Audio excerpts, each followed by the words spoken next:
Welcome to this edition of the Million Dollar Mastermind podcast. This is where we pick the brains of high achievers from all walks of life and get their hard-earned, real-world insights on winning. I'm your host, Larry Weidel.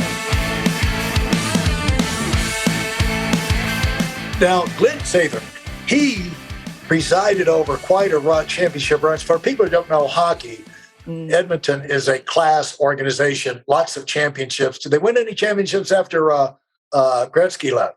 I can't remember. Yeah, they did in 90 and in 06. 26. And see, Sather was there. You know, the ownership was there, and it kind of speaks to his foresight. You know, people, another takeaway from people is look for competitive advantages. And, you know, from way back then, you know, you look back, what was some of the secrets behind, you know, just getting talent and doing things well. They were obviously looking for something that could give them a competitive advantage over the rest of the league. And that resulted in you being the first female to come into the league, and especially in that coaching capacity.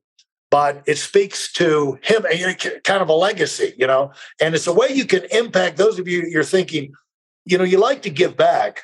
But one thing you can give back is the way you go about your business can impact, you'll be copied. If you're successful, you'll be copied. And when you stay in your lane, are you doing positive things, taking positive steps, taking quality risks to move your business forward? And you're probably going to elevate the whole industry if you're successful, because you will be copied. And, you know, so this is not an accident, but the growth of this industry and the number of people in it. Can I ask you why you have U2 on your shelf behind you? Well, actually, this is a shared studio. My husband and I were invited to a concert. I'd never seen U2, wasn't really interested, didn't understand the brand. But there was a song that kept showing up for me, and I figured out it was U2. U2 is I still haven't found what I'm looking for. Right. And so that song stayed with me every time I would get to a certain goal, and I would really do a good job, celebrate it, own the win, etc. But there was that, I still haven't found what I'm looking for. And all of a sudden we were invited to a VIP event, and went to the concert, got to hear the song live, went and met the band and had canapes and a glass of champagne and left. And it was like, oh, that's all it is. It's just a song, but it also became a bit of an anthem for me. And when I realized that I could constantly keep growing, because if I keep throwing myself in a situation where I'm reaching to my what's next, it's not that I haven't found what I'm looking for. It's just that I maybe haven't found my biggest contribution yet. There you go. And you got red boxing gloves up there. What's that all about? Well, back in a couple of years ago, my husband was invited down to Las Vegas he's also a performance coach, real estate investor, to work with the infamous Mike Tyson and his wife, Kiki. At the time, they were going through some stuff, and he was able to work with them from a relational side. And Mike gave him two pair. Black pair. The black and the red. Yeah, I see it. And did he give him the helmet? I hope he didn't get in the ring with him. No, that helmet is from Daryl Sittler, from one of the most famous Toronto Maple Leafs in the world. He signed that for us at an event where we like to go to fundraisers to make sure we're staying in that level of contribution. Yeah. Because we're not fans, you know, I'm not a fan of sport. I'm not a fan of hockey. I'm not a fan of boxing. What I am a fan of is growth and excellence and healing and moving your life forward. So wherever we are, we tend to attract the level of athlete that have the same kind of values. Thank you. And that's what I'm fascinated about: growth, you know, improvement, moving forward, you know, stretching the boundaries, looking for what's better. Because the alternative is, you know, people that don't take your advice from mediocre, average people, everybody. If you want to take away, do not pay attention to the little random comments these people say, because they're not mean. It's just the world they live in. But they'll just say, why can't you be satisfied? You know, it's like they'll do to a golfer. You take up golf, you get where you're shooting 90s and you're trying to get down to 85, trying to get to 80. People say, just enjoy the game. Why you're never satisfied? Yeah. If you don't keep improving, you get bored with the game. And, it just because it's boring to shoot the same score over and over forever. And you're selling yourself short. And, and so excitement comes from growth and improvement. And no matter what it is, it can always be better.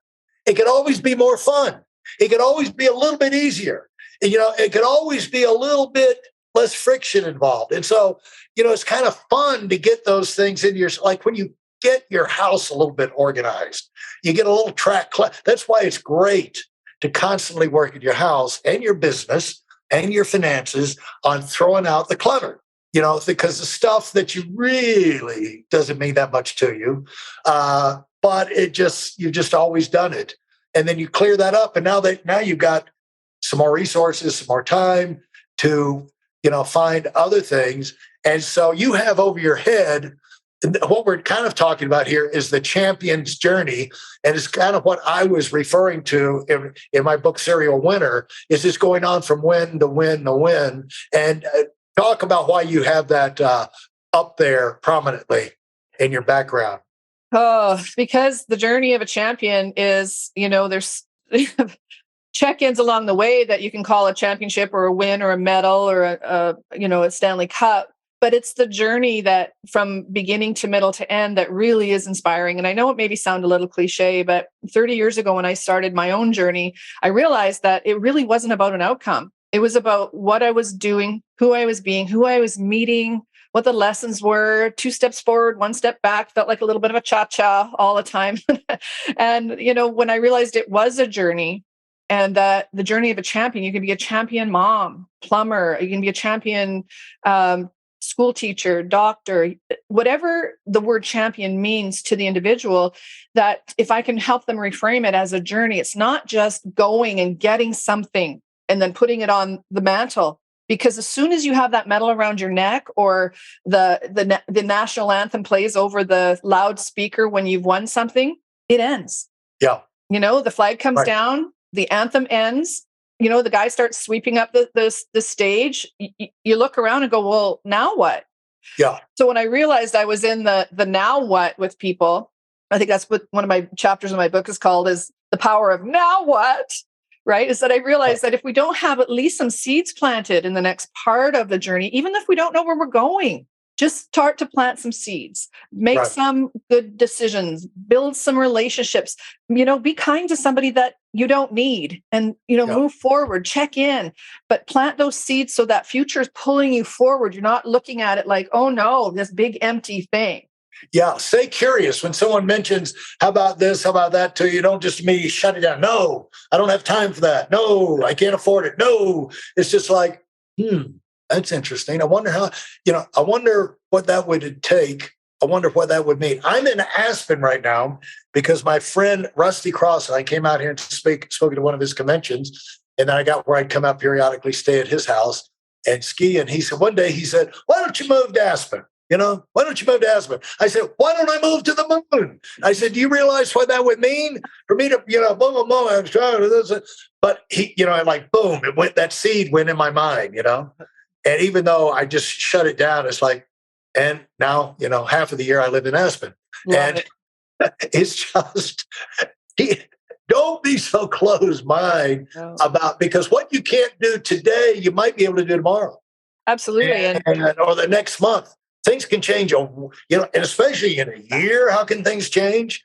And so stay open. Now, when you came up, one thing about the direction you chose, or that you chose to get into, is people need to think about choosing directions that's going to keep likely get you to where you're spending at least some of your time around positive, similar, motivated type people. Because athletes want to get better. They want to win championships. They want, they got a short time frame in their health and their age, and they want to. They want to win things. And so as you go through life, you can depending on what you choose, you can choose to be around, in directions to what's going to keep you involved with people like that. Maybe they're not at the top of the game, but they're got an attitude that's going to cause them to be elevated. And that makes them open to the kind of conversations you want to have, and also gives you a chance to be possibly learn from them, and rather than, because people are going to influence you one way or the other, And as the Bible said, bad company corrupts good morals.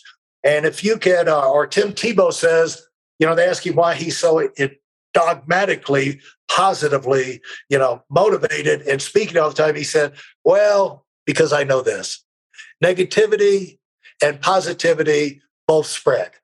And he said, I'd rather be out there spreading positive and kind of snuff out the room, for the negative to take over, because in a void, when it's quiet, negative thoughts come in your mind, my mind, all of us, when we get quiet, we get a chance to breathe. Usually it's not gratitude and thankfulness and satisfaction, happiness.